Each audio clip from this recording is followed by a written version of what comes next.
ॐ पार्थाय प्रतिबधितां भगवता नारायणेन स्वयं व्यासेन ग्रथितं पुराणो मुनिना मध्ये महाभारतम् अद्वैतामृतवर्षिणीं भगवतीम् अष्टादशोऽध्यायिनीम् अम्ब त्वाम् अनुसन्दधामि भगवद्गीते भवदेशिनीं वसुदेवसुतं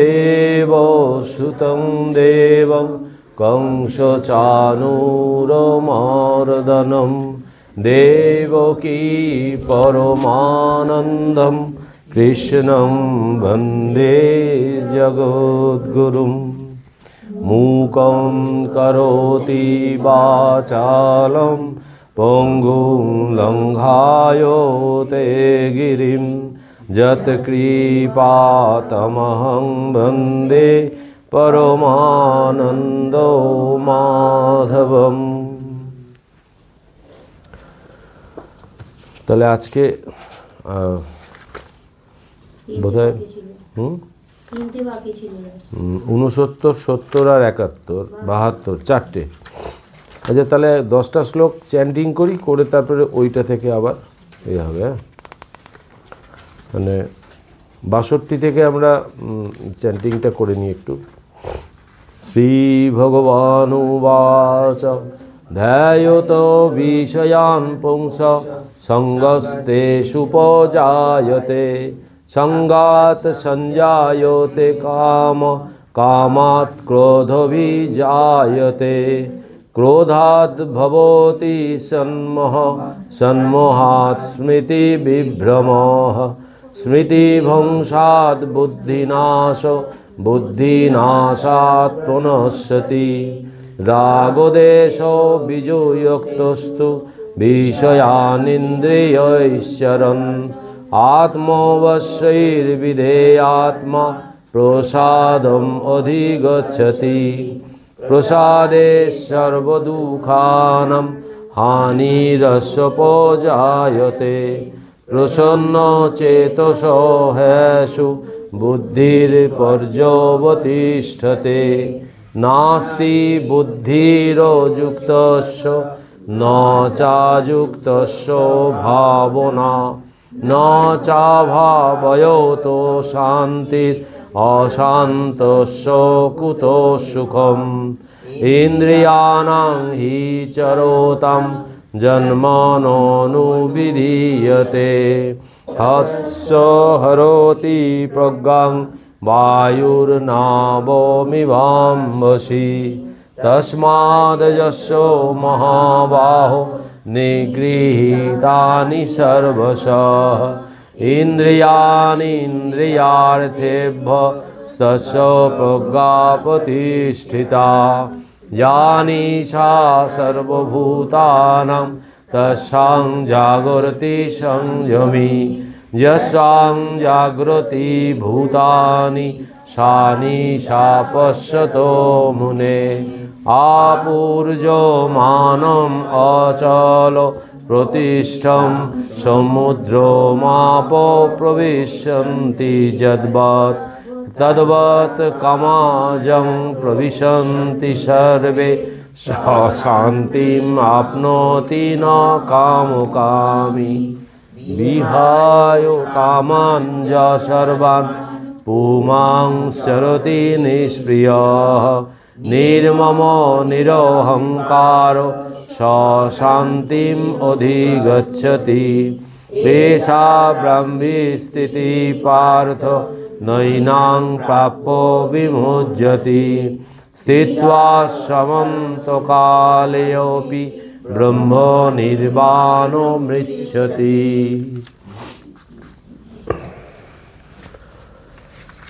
আচ্ছা, আমরা আগের দিন 68 অবধি পড়লাম, তাই তো?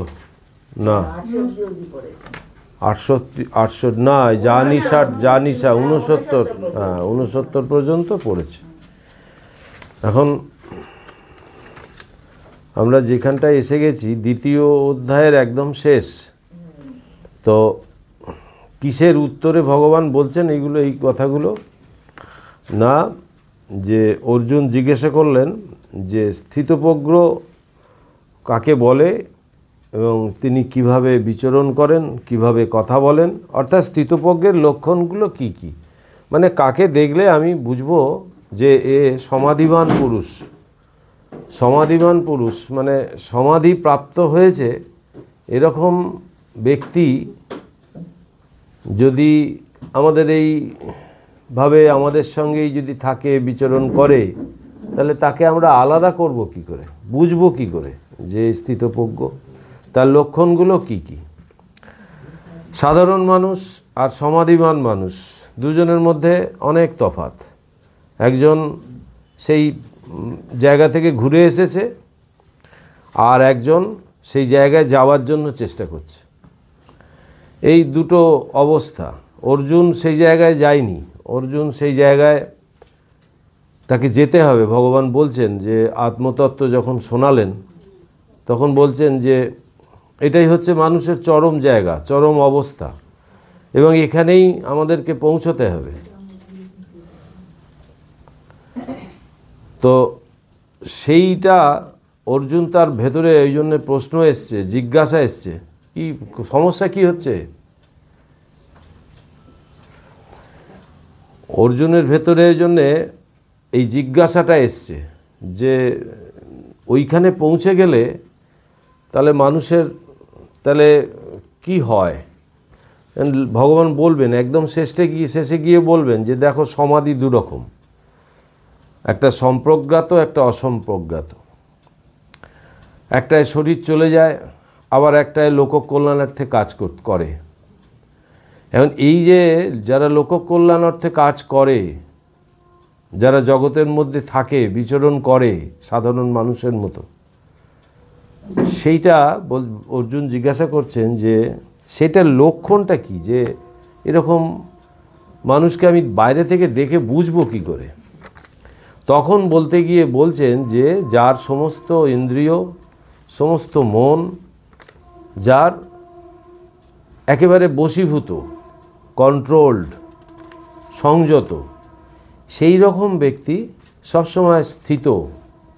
কোথায় না, নিজের অবস্থানে সে স্থিত, আত্মরতি বা আত্মপ্রীতি, আত্মাতেই যার সমস্ত মন প্রাণ ইন্দ্রিয় গত হয়েছে। এই ভগবান বললেন, বলার পর এর বিপরীতটা যদি হয় তাহলে কি হতে পারে।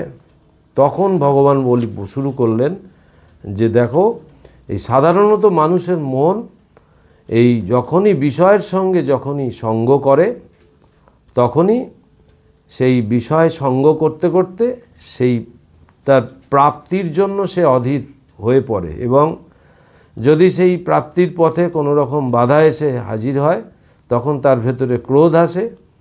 এবার ক্রোধ যখন আসে তখন সে বুদ্ধিটাকে হারায়, বুদ্ধিটা হারানোর ফলে তার ভেতরে যে একটা মোহ এসে হাজির হয়, মোহ আসার পরেই তার স্মৃতি বিভ্রম ঘটে, অর্থাৎ আমি কে, আমার কি অবস্থান সমাজে, আমার কি করা উচিত, আমার কি কর্তব্য, কি অকর্তব্য, এইগুলো সে তখন ওই স্মৃতি বিভ্রম, সে সমস্ত ওই বুদ্ধি ফুদ্ধি সব হারিয়ে ফেলে। হারিয়ে ফেলার পর কি হয়, এই বুদ্ধি নাশের ফলে যেটা হয় সেটা হচ্ছে তার একেবারে অধোগতি হয়ে যায়, প্রণস্বতী, যে তার একদম মানে শেষ ধ্বংস অবস্থা হয়ে যায়। সেইখান থেকে ভগবান বলছেন যে কিভাবে তোমাকে ওই জায়গা থেকে বেরিয়ে আসতে হবে। তখন বলছে যে এই দেখো এই রাগ দেশ হচ্ছে আমাদের এগুলোর সবথেকে বড় শত্রু। রাগ মানে ওই ক্রোধ রাগ নয়, রাগ মানে অনুরাগ, আর দেশ মানে হচ্ছে বিদ্বেষ। বলছে এই অনুরাগ আর এই বিদ্বেষ, অ্যাটাচমেন্ট অ্যান্ড ডিটাচমেন্ট, এইটা এই আসক্তি আর অনাসক্তি, এইটা থেকে তোমাকে প্র্যাকটিস করতে হবে। কি প্র্যাকটিস না, তারপরে বলছেন যে প্রসাদে সর্বদুঃখানাং, বলছে সমস্ত অবস্থাতেই। প্রসাদ মানে হচ্ছে চিত্তে স্থিরতা, শান্ত একটা অবস্থা। বলছে সদা সর্বদা ওই চিত্তে একটা প্রশান্ত ভাব বজায় রাখতে হবে। সেই ভাব বজায় রাখতে গেলে আমাকে বুদ্ধি দিয়ে আমাকে ইন্দ্রিয়কে সংযত করতে হবে, মনকে সংযত করে রাখতে হবে। এই হলো তার ছোট ছোট পয়েন্টগুলো ভগবান একটা একটা শ্লোকে বললেন। বলার পরে গিয়ে একটা অদ্ভুত কথা বললেন, যে এই 69 নম্বর শ্লোকে গিয়ে বললেন, যা নিশা সর্বভূতানাং তস্যাং জাগর্তি সংযমী। বলছে যে সাধারণ প্রাণীগণের কাছে যে অবস্থা রাত্রির স্বরূপ, রাত্রির স্বরূপ মানে অন্ধকারাচ্ছন্ন, তাকে বলে অজ্ঞাত, অন্ধকারটাকে বলে অজ্ঞান। বলছে রাত্রির স্বরূপ, তাতে সংযমী সদা জাগ্রত থাকেন। অর্থাৎ যে প্রাণী জেগে আছে কিন্তু তার সমস্ত কর্ম অজ্ঞানতাবশত হচ্ছে, সেই অবস্থায় যে আত্মস্থিতি আছে যার, সে কিন্তু সদা সর্বদা জাগ্রত, মানে ওই হুঁশ, সে একদম তাকে কিভাবে বিচরণ করতে হবে, মানে পাটা কিভাবে ফেলবো, কথাটা কিভাবে বলবো, সব সে একদম নিজের পুরো মানে নিজের প্রতি নিজে পুরো যত্নশীল। বলছে তো ওই জন্য বলছে তার কাছে তার দিবালোকের মতো স্পষ্ট। আবার যে বিষয়নিষ্ঠ অবস্থাতে অজ্ঞ প্রাণীগণ জাগরিত অর্থাৎ সচেতন থাকে, আত্মদর্শী মুনিগণের কাছে সে বিষয়নিষ্ঠা বা সংসার রাত্রির স্বরূপ। মানে স্বামীজির একটা সখার প্রতি কবিতা আছে, সেই কবিতাতে স্বামীজি একদম প্রথমেই বলছে যে মানে কথাটার অর্থ হচ্ছে যে স্বাস্থ্যের লক্ষণ তোমরা যেটাকে বলো যে এই ভুঁড়ি হওয়া, এটা হচ্ছে তোমরা বলো স্বাস্থ্যের লক্ষণ, ঠিক তার উল্টোটাই কিন্তু, মানে ওটা হচ্ছে অস্বাস্থ্য, যার ওই রকম শরীর। আবার যার পেটাই শরীর তাকে বলো যে এ রুগী।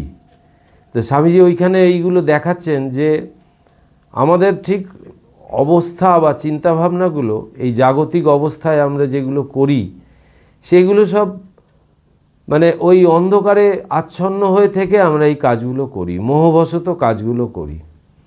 মানে জেগে আছি, আনন্দ সব কিছু করছি, কিন্তু তার মধ্যেও অজ্ঞানের চিন্তাভাবনা নিয়ে কাজ করছি। অর্থাৎ এই যে হঠাৎ যখন আমাদের খুব সুখের সময় আসে, তখন আমরা সুখের মধ্যে হারিয়ে যাই। হারিয়ে গিয়ে কি করি, এমনই অবস্থা হয় যখন যে তখন ওই হিতাহিত জ্ঞানও আমরা হারিয়ে ফেলি। এইগুলোই হচ্ছে অজ্ঞানতা। মানে কোনো অবস্থাতে কখনোই এই হারিয়ে বা নিজেকে হারিয়ে ফেলা যাবে না, এইটাই এখানে বলার পরে এবার ভগবান এইখান থেকে আজকে আমরা আলোচনা শুরু হবে। এই শ্লোকটা আপূর্যমানম অচল প্রতিষ্ঠম সমুদ্র মাপ প্রবিশন্তি যদ্বৎ তদ্বৎ কামা জং প্রবিশন্তি সর্বে স শান্তিম আপনতি ন কামী কামকামী। বলছেন যে এই যে সমুদ্র, যে গভীর সমুদ্র, সেই সমুদ্রে এই নানান দিক থেকে নদী এসে সেই সমুদ্রের মধ্যে মিশছে, পড়ছে, কিন্তু তার যে ওই অবস্থাটা, সে কিন্তু কোনো রকমভাবে বিচলিত হচ্ছে না। আপূর্যমানম মানে হচ্ছে পরিপূর্ণ, আর অচল প্রতিষ্ঠং মানে স্থিরভাবে অবস্থিত। বলছে বিভিন্ন নদ নদীর জলে পরিপূর্ণ সমুদ্রে যেমন অপর জলরাশি প্রবেশ করে তাতে বিলীন হয়ে যায়, কিন্তু সাগরের প্রশান্তি তাতে বিন্দুমাত্র ক্ষুণ্ণ হয় না, অর্থাৎ সাগর তাতে বিক্ষুব্ধ বা স্ফীত হয় না। তেমনি আত্মজ্ঞানে প্রতিষ্ঠিত যে যোগীর অন্তরে বিষয় চিন্তা সকল প্রবেশ করেও কোনো প্রকার চিত্তবিক্ষোভ সৃষ্টি করে না, তিনি আত্যন্তিক শান্তি লাভ করেন। কিন্তু যিনি বিষয় ভোগ কামনা করেন তিনি চিরশান্তির অধিকারী হন না। অর্থাৎ এই যে প্রারব্ধবশত আমাদের কাছে এই ভোগের বিষয়গুলো আসবে। কর্মের মধ্যে আমাদের এই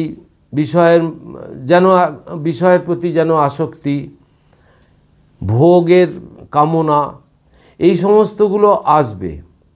কিন্তু যে ব্যক্তি ওই আত্মাকে দর্শন করেছে বা আত্মজ্ঞান লাভ করেছে, বলছে ওইগুলো সব ওই প্রারব্ধবশত তার কাছে আসবে, কিন্তু ওইগুলো তার কাছে এসে সব মিলিয়ে যাবে। ওইগুলো তাকে কোনো রকমভাবে উত্তেজিত করবে না। কীরকম উদাহরণ দিচ্ছে ভগবান, যে এই সমুদ্রে যেরকম নানান দিক থেকে নদীর জল এসে সমুদ্রে পড়ছে, কিন্তু সমুদ্র কিন্তু তাতে স্ফীতও হচ্ছে না, আবার তার ঢেউ কমেও যাচ্ছে না। সমুদ্র একই রকম। সমুদ্রের ঢেউটা তো আমরা পাই তীরে, কিন্তু সমুদ্রের মাঝখানে তো শান্ত। তো যে সেই সমুদ্রের কিন্তু কোনো রকম বিক্ষেপ নেই। ওই রকম ওই গভীর সমুদ্রে যে জিনিসটা হচ্ছে, সেই রকম কার হয়, এই বাইরের বিষয় আসা সত্ত্বেও সে কোনো রকমভাবে সেই বিষয়গুলো তাকে চঞ্চল করতে পারে না। সেইটা কার হয়, যে এই প্রশান্ত অবস্থা লাভ করেছে। কে লাভ করেছে? যে এই আত্মস্থিত আত্মজ্ঞান যার হয়েছে। এইখানে উদাহরণ আছে, শর্ট নোট। সমুদ্র সদা পরিপূর্ণ স্থির প্রশান্ত, শতপূর্ণ সমুদ্রে নানা দিক দেশ থেকে নদ নদীর জলরাশি প্রবেশ করে, কিন্তু তাতে সমুদ্রের কোনো ক্ষোভ বা স্ফীতি হয় না। তেমনি যার চিত্ত ঈশ্বরে নিত্যযুক্ত বা ব্রহ্মানন্দে আপ্লুত, বিষয়সমূহ তার ইন্দ্রিয়গোচর হলেও তাতে তার ভূমানন্দে পরিপূর্ণ চিত্তে কোনো প্রকার বিক্ষোভের সৃষ্টি হয় না, কারণ ভূমানন্দ প্রাপ্তিতে অন্য সর্ববিষয়ানন্দ অন্তর্ভুক্ত হয়ে যায়। এই ভূমানন্দ মানে যে তার যে স্বরূপ, সেই স্বরূপের জ্ঞান যখন তার হয়ে যায়, তখন সে কিছুতেই আর মানে অন্য কিছুতে সে বিচলিত হতে পারে না। এই যে আগের দিন একটা সেই গল্প বলেছিলাম না, স্বামীজির এই স্বামীজি জ্ঞানযোগে এই গল্পটা বলেছেন, এই মানুষের স্বরূপ বলতে গিয়ে দেখুন এই অবস্থাটা ঠিক ওইটার সঙ্গে মেলানো যায়। যে স্বামীজি বলছেন যে একজন ভিখারি যে ভিক্ষা করছে, তার ওই বাইরের বিষয়গুলো তাকে প্রলোভিত করছে, তাকে প্রভাবিত করছে, কিন্তু একজন রাজা যে ভিখারির অভিনয় করছে, সে কিন্তু তার টনটনে জ্ঞান আছে আমি রাজা, তার কিন্তু ওইগুলো ভেতরে আর আসছে না। সে যেটা করছে সেটা অভিনয় করছে, দুঃখের অভিনয় করছে, লোকের কাছে চাইছে, কাঁদছে, ও কিন্তু মানে ওইগুলো কিন্তু তার ভেতর নেই, আমি রাজা, তার কোনো দুঃখ নেই, সে সুখে হারাচ্ছেও না, দুঃখেও একবারে ভেঙে পড়ছে না, সে জানে আমি রাজা।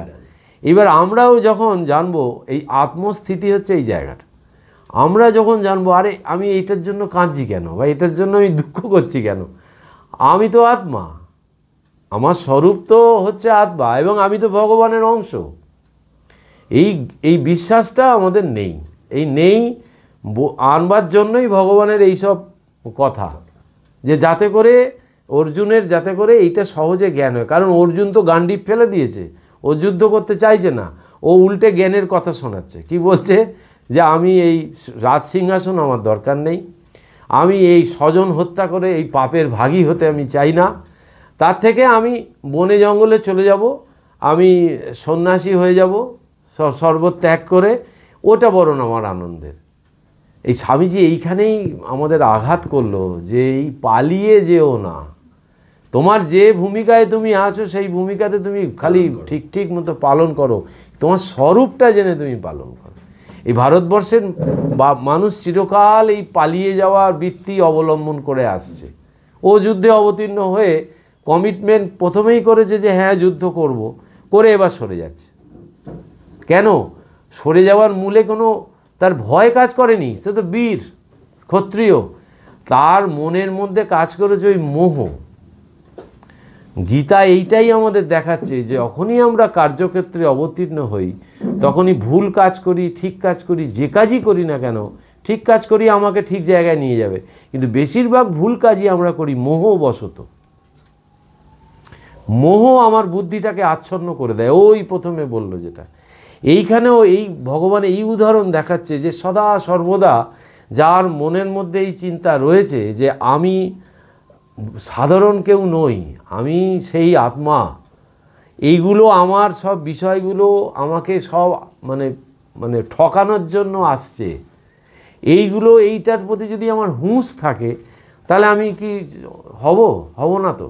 কেন ভগবান কিন্তু এর পরে আবার গিয়ে বলবে যে দেখো কোনো অবস্থায় চিরদিন এক থাকবে না, কারণ ওগুলো আসবে যাবে। ওই দেখবেন ওই বোধহয় জ্ঞান বিজ্ঞান যোগে গিয়ে ওইখানে আছে, বলে কোনোটাই স্থির না, ওটা আসবে যাবে। তো ওর জন্য তুমি বিচলিত হও না। এইখানেও এই ব্যাপারটা এখানে এমনভাবে সুন্দরভাবে বলল যে শান্তিম আপনতি ন কামকামী, বলছে এই যে কামনা বাসনা যাদের ভেতরে গজগজ করছে তারা সদা সর্বদা এইটা বিষয় থেকে ওই ভোগটা নেবার জন্য সদা চঞ্চল হয়ে আছে।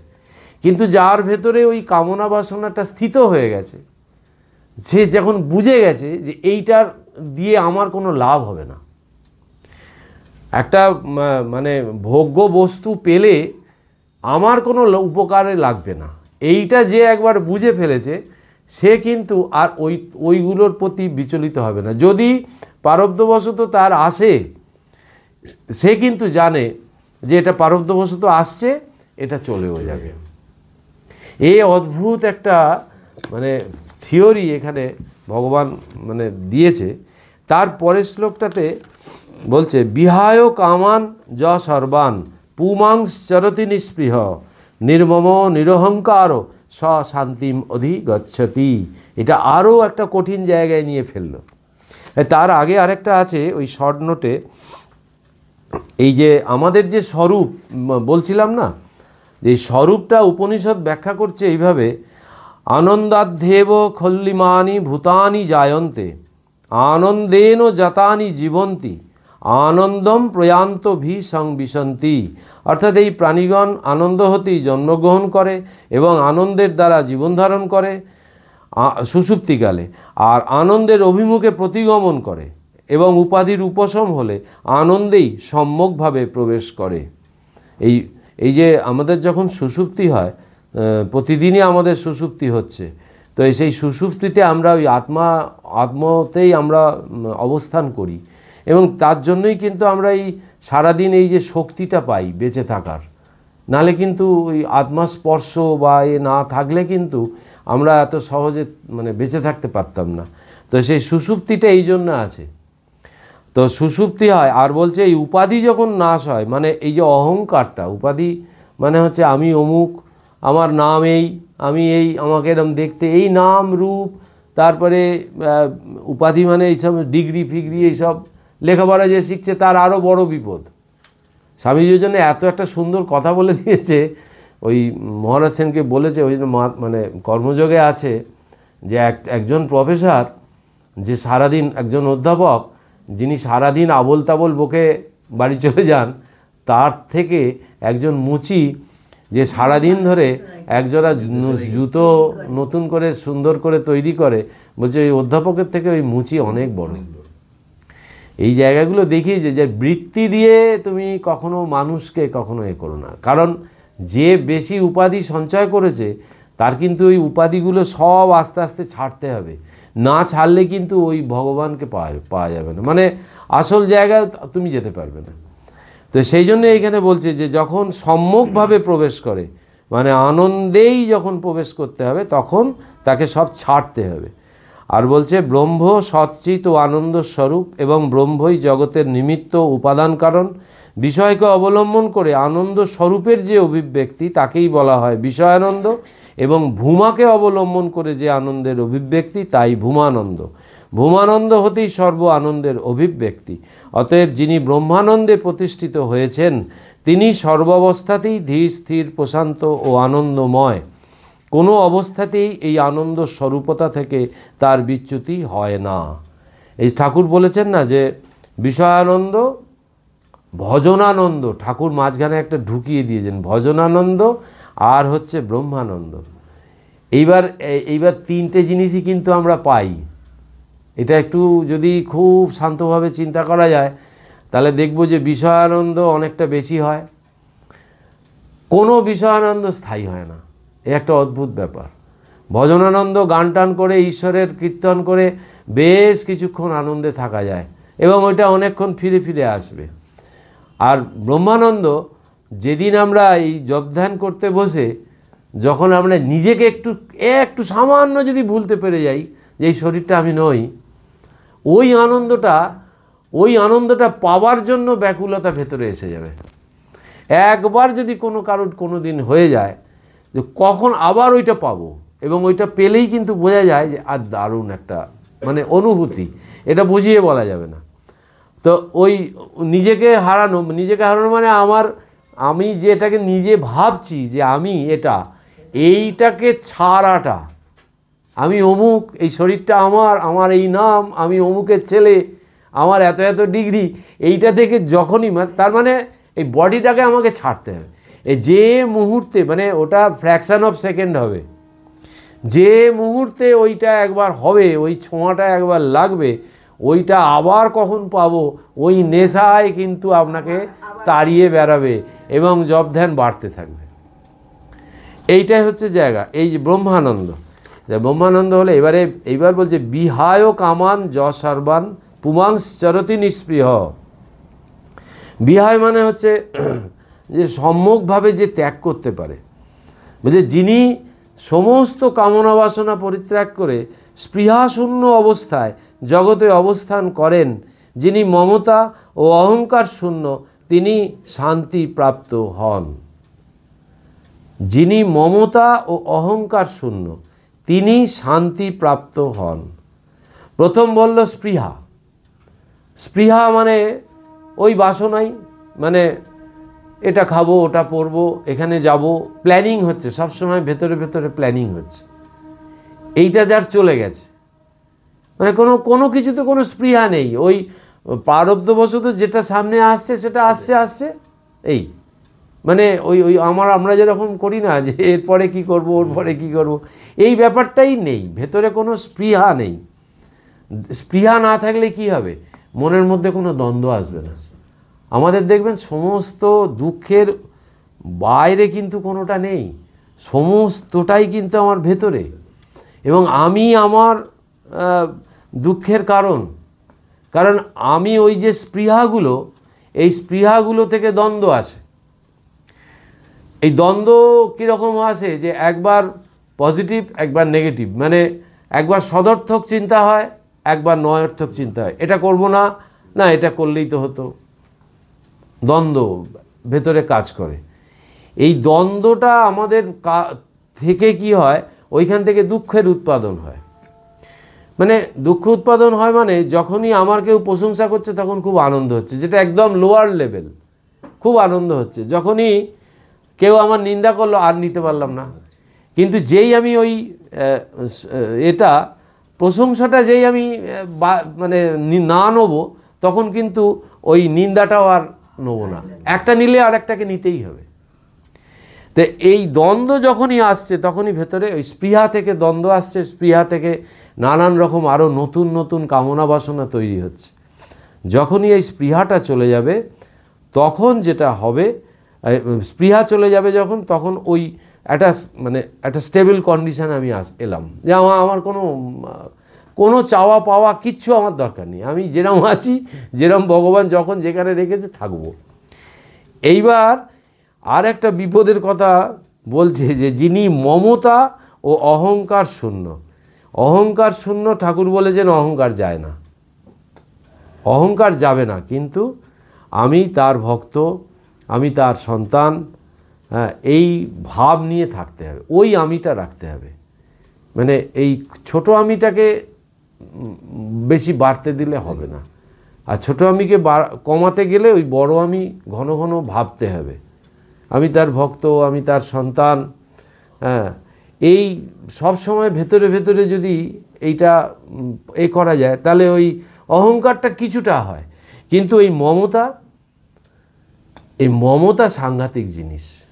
এই মমতা আমাদেরকে সব সময় কিন্তু অধোগতির দিকে নিয়ে যাচ্ছে।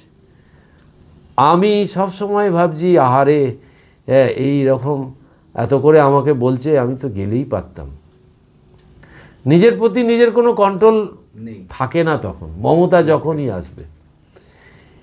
ওই অর্জুনকে ভগবান প্রথমেই ধাক্কাটা দিয়েছিল এই সংখ্যাযোগের প্রথমেই, ওই মমতাটা এসছিল বলে।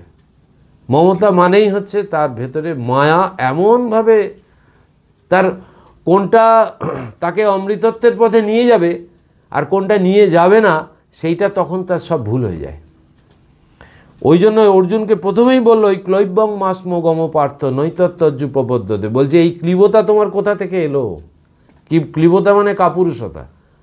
তখন ওই ধাক্কাটা মারছে না প্রথমেই। এবং স্বামীজি বলছে যে ওই শ্লোকটাই হচ্ছে গীতার শ্রেষ্ঠ শ্লোক, এবং ওই শ্লোকটা ঠিকমতো যদি বোঝা যায় তাহলেই গীতা পড়া হয়ে যাবে। ঠাকুর যেমন বলেছেন গীতার অর্থ ত্যাগ ত্যাগ ত্যাগী ত্যাগী ত্যাগী 10 বার বললে যা হয় তাই গীতা, আর স্বামীজি বলে যে গীতার ওই একটা শ্লোকেই গীতার সমগ্র ভাবটা নিহিত আছে। যে আমাদের এই মায়া মোহ আমাদেরকে সবসময় প্রতারিত করছে, আচ্ছন্ন করছে। ওইখান থেকে আমাদের বেরোনোর জন্য আমাদের ওই পুরুষকার প্রয়োগ করতে হবে। ওই পুরুষতাকে প্রশ্রয় দিলে হবে না। আমরা প্রতিনিয়ত কিন্তু প্রশ্রয় দিই, প্রতিনিয়ত। ঠাকুর নিয়ে গেলে যাব, পাঠচক্রে যাব, ঠাকুর নিয়ে গেলে যাব, তার ইচ্ছা হলে যাব, কোনো মন্দিরে যাব কি কোনো সাধুর এসছে আলোচনা শুনতে যাব, ঠাকুরের কৃপা হলে যাব। আরে ঠাকুরকে তুমি দেখেছো না? ঠাকুরকে তুমি রাত দিন কথা বলছো তার সাথে? যখনই এই বেলা তখন ঠাকুর, আর অন্য সময় যখন কোনো ভালো কাজ করে ফেললাম তখন কিন্তু ঠাকুর আমার মুখ দিয়ে বলিয়েছে বা ঠাকুরের জন্য হলো এটা, আমি ভুলে গেলাম। তাহলে তো হলো না, দুটোকে ব্যালেন্স করতে হবে। তাহলে এইখানে ওই জন্য স্বামীজি বলছে এই সব মিনমিনে প্যানে ভাব আর চলবে না। তো সব তারাও পুরুষতা হচ্ছে মহাপাপ। ওই যে সব সময় পুরুষকার প্রয়োগ করো, আমি কেন পারবো না, আমি ভগবানের সন্তান, আমি কেন পারবো না, এই পজিটিভনেস দেখাতে এসছে। তো এই জন্য এইখানে এই তিনটে জিনিস বলছে, যে একটা হচ্ছে স্পৃহা, একটা হচ্ছে মমতা, আর একটা হচ্ছে অহংকার। এই তিনটে আমাদের এই শান্তিকে সব সময় বিঘ্নিত করছে। আমার মনের যে প্রশান্ত অবস্থা আছে ওটা তো আমাকে আনতে হবে না বাইরে থেকে, ওটা আমার ভেতরেই আছে। আমি খালি ওই জলটাকে নাড়িয়ে দিচ্ছি। এই যে আমার মনের ভেতরে ধরুন একটা শান্ত হ্রদ রয়েছে, ওটা তো শান্ত, সবসময় শান্ত। আমি খালি চিন্তার ঢিল ফেলছি, ঢিল ফেলে আর ওই শান্ত হ্রদটাকে খালি তরঙ্গ তৈরি করছি, করে মনটা চঞ্চল হচ্ছে। এই মন চঞ্চল হলে তো কিছুতেই আর এই উচ্চ তত্ত্ব ধারণা করা যাবে না। খালি এ কী বললো, ও কী বললো, বাইরের জগৎ নিয়ে আমি তখন মেতে থাকবো, কিন্তু কিছুতেই আমার স্বরূপের চিন্তায় আমি আসতে পারবো না। এই স্বরূপের চিন্তায় আসতে গেলে প্রথমে স্পৃহা, ওকে আগে করতে হবে, আর এই মমতা এই করতে হবে। অহংকারটাকে ওই ঠাকুরের কথা দিয়ে এবার আমি ওই শর্ট নোটে যাচ্ছি, যে দেহাদি এবং সর্ববিধ প্রাপ্ত অপ্রাপ্ত বিষয়ের প্রতি যিনি আসক্তি শূন্য তিনিই নিষ্পৃহ। নির্মম, যিনি বিষয়বস্তুতে মমত্ব বুদ্ধি শূন্য। আমি ধনী, মানি, বিদ্বান, বুদ্ধিমান, উচ্চবর্ণজাত, দাতা, কর্তা ইত্যাকারা বুদ্ধি অহংকার প্রসূত, এবং এ প্রকার অহংকার বন্ধনের কারণ। যার এই জাতীয় অহংকার নেই তিনি নিরহংকার, তিনিই ধন্য। এই অহংকার সম্বন্ধে শ্রীরামকৃষ্ণদেব বলেছেন, অহং তো একেবারে যাবার নয়, থাক তা দাস আমি হয়ে। আমি ভগবানের দাস, ভগবানের সন্তান, সেবক, এ জাতীয় অহংকারে দোষ নেই। এ প্রকার ভাবনা বন্ধনের কারণ না হয়ে বরং মুক্তির কারণ হয়। তিনি আরও বলেছেন, আমিও আমার এটি অজ্ঞান, তুমিও তোমার এটি জ্ঞান, সব কিছুই ভগবানের এটি জ্ঞানীর কথা। এই হচ্ছে ঠাকুরের একেবারে সহজ প্রেসক্রিপশান যাকে বলে, মানে এই ভাবনা দিয়ে তোমাকে এই জায়গা থেকে বেরিয়ে আসতে হবে। তারপরে লাস্ট শ্লোক, এষা ব্রাহ্মী স্থিতি পার্থ নৈনাম প্রাপ্য বিমুজ্যতি স্থিত্বা সমন্তকালে অপি ব্রহ্ম নির্মাণম মৃচ্ছতি। তো এই মৃচ্ছতি মানে এই জায়গাটা প্রাপ্ত হওয়ার জন্য আমাকে তাহলে মানে এই ব্রাহ্মী স্থিতি হয়েছে, এইটা তাহলে কি অবস্থায়? তখন এই বলছে, যিনি সমস্ত কামনা বাসনা পরিত্যাগ করে, না, যে হে পার্থ একেই ব্রাহ্মীস্থিতি বলে, এ অবস্থা প্রাপ্ত হলে জীব আর মোহগ্রস্ত হয় না। মৃত্যুকালেও যিনি এই অবস্থায় প্রতিষ্ঠিত হন তিনি ব্রহ্ম নির্বাণ বা ব্রহ্মে মিলনরূপ মোক্ষ লাভ করেন, এই মৃচ্ছতি লাভ করেন। যে এই জায়গায় এলে তবেই সে লাভ করবে, এবং সেটা মৃত্যুর আগেও হতে পারে। তার উদাহরণ রসিক ম্যাথর। রসিক ম্যাথরকে ঠাকুর বলেছিল, ওইখানেই কিন্তু সমস্ত রহস্য ঢুকে আছে, ওই দুজনের কথোপকথনটা একটু ভাবতে হবে। রসিক ম্যাথর প্রতিদিন দেখতো যে এই লোকটা এত বড় বড় মানুষদের সঙ্গে সঙ্গ করে, সব গাড়ি করে আসছে, সব কলকাতার বাবুরা, কেশবচন্দ্র সেনের মতো লোক। রসিক সব পিলারের আড়াল থেকে দাঁড়িয়ে দাঁড়িয়ে দেখতো। রসিক হচ্ছে রাসমণির ওই দেবালয়ের হচ্ছে ম্যাথর, ড্রেন পরিষ্কার করতো, পায়খানা পরিষ্কার করতো, আর উঠোন ঝাঁট দিত। তো রোজ ওই দেখতো আড়াল থেকে এই ঘটনাগুলো, আর ভেতরে আনন্দের ফোয়ারা বইছে, কিন্তু ও ম্যাথর বলেও কোনো দিন ভেতরে ঢুকতে পারেনি, না, সাহস পায়নি। এইবার একদিন যখন ঠাকুর ঝাউতলায় এসে যখন ফিরছে, তখন একদম শটান তার পায়ে পড়ে গেছে, একদম দণ্ডবত পড়ে গিয়ে যে কী হলো ওটো ওটো, তখন বলছে যে আমার কি হবে। এই কথোপকথনগুলো খুব সুন্দর। আমার কি হবে, আমাদের কিন্তু সকলের এই মনের মধ্যে এই প্রশ্ন আছে, আমার কি হবে। তখন ঠাকুর কি উত্তর দিল, বলে তোর আবার কি হবে, তুই যা করছিস তাই কর। তার মানে এইখানে ঢুকে আছে সব কিছু, যে তুমি ভগবান লাভ করার জন্য তুমি সংসার ছেড়ে ছুটে দিয়ে, নিজের কর্তব্য কর্ম ছেড়ে ছুটে দিয়ে পালাবে না, পালিও না। ওই জন্য যা করছো তাই করো, তোমার যে কর্ম আছে সেটাই করো। তারপরে মথুর যখন আবার এই রসিক যখন আবার পিড়াপিড়ি করছে, তখন ঠাকুর বলছে শেষকালে দেখা যাবে, আমি আসব। এবং যখন ঠাকুর আসছে, এই ব্রাহ্মী স্থিতি যখন ঠাকুর আসছে, তার নিজের অহংকার, মায়া, মমতা সব চলে গেছে। তখন বলছে মাদুরটা বাইরে পাতো, তুলসী তলায় পাতো, আমাকে শুইয়ে দাও, সব চলে গেছে ভেতর থেকে। তখন সে সচক্ষে দেখছে ঠাকুর আসছে, এবং ঘটনা তো ঠাকুর এলো, হাতটা ধরলো, ওর হাতটা পড়ে গেল। তো এই ঘটনা, এই যে লাস্ট মৃত্যুর আগেও, এখানে বলছে যে মৃত্যুর আগেও, মানে জাস্ট মৃত্যুকাল উপস্থিত, সেই সময়েও মানুষের এই অবস্থা হতে পারে এবং সে মুক্ত হয়ে যায়। তাহলে হতে গেলে এখন তোমাকে তাহলে এই অবস্থায় আসতে হবে, তবে হবে। ব্রাহ্মী স্থিতি অর্থাৎ ব্রহ্মজ্ঞানে অবস্থান, সমাধিতে আত্মভিন্ন রূপে ব্রহ্মের অপরাক্ষ অনুভূতি। ওই সমাধি আবার দ্বিবিধ, ওই যেটা আগে বললাম, সম্প্রজ্ঞাত ও অসম্প্রজ্ঞাত, আর সবিকল্প বা নির্বিকল্প, এইগুলো বিভিন্ন দুটো নামে বলে। নির্বিকল্প সমাধিতে আত্মাভিন্ন ব্রহ্মের যে অপরাক্ষ অনুভূতি হয়, তাকেই শাস্ত্র ব্রহ্মজ্ঞান বলা হয়েছে। ওই ব্রহ্মজ্ঞান হলে বা ওই ব্রাহ্মী স্থিতিতে প্রতিষ্ঠিত হলে ব্রহ্ম নির্বাণ অবস্থা লাভ হয়। শ্রুতিতেও বলেছে ন স পুনরাবর্ততে, ন স পুনরাবর্ততে, সে পুনরাবর্তন করে না, একেই কৈবল্য মুক্তি বলে। ওই অবস্থার বিভিন্ন স্তর আছে এবং তা মুখ্যত নির্ভর করে অসম্প্রজ্ঞাত সমাধিতে স্থিতকালের উপর। শ্রীরামকৃষ্ণদেব ওই জ্ঞানীদের দুই স্তরে ভাগ করে বলেছেন, জ্ঞানী ও বিজ্ঞানী। শাস্ত্রেও আছে ব্রহ্মবিদ বর, ব্রহ্মবিদ বরিয়ান, ব্রহ্মবিদ বরিষ্ঠ। অবতার পুরুষ বা অধিকারী পুরুষ ছাড়া সাধারণ জীব ওই নির্বিকল্প সমাধি হতে বুদ্ধিত হয়ে জীবভূমিতে ফিরতে পারে না। সম্পূর্ণরূপে নির্বাসনা হয়ে যান বলে তাদের মন আর দেহভূমিতে নেমে আসে না। 21 দিনের মধ্যেই তারা দেহত্যাগ করে ব্রহ্মস্বরূপতা প্রাপ্ত হন। শ্বেতাশ্বতর উপনিষদ বলেছেন, তমেব বিদিত্বা অতিমৃত্যুমেতি নান্যপন্থা বিদ্যতে অয়নায় ন পুনরাবর্ততে ন পুনরাবর্ততে।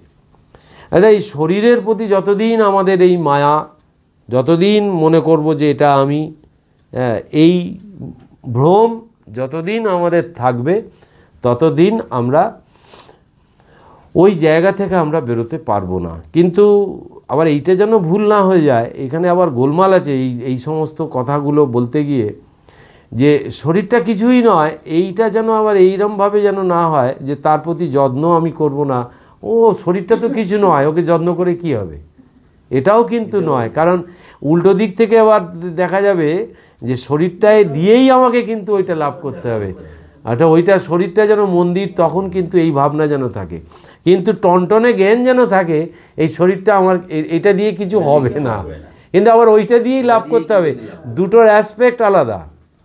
হ্যাঁ, এইটা যেন মানে অহংকারের দিক থেকে আসবে না, এই শরীরের প্রতি মায়া মমতা বশত আমাদের এই দীর্ঘ এই শরীর ধারণের প্রক্রিয়াটাও কিন্তু এইখান থেকে আসে, শরীরের প্রতি একটা অসাধারণ মোহ মায়া কাজ করে।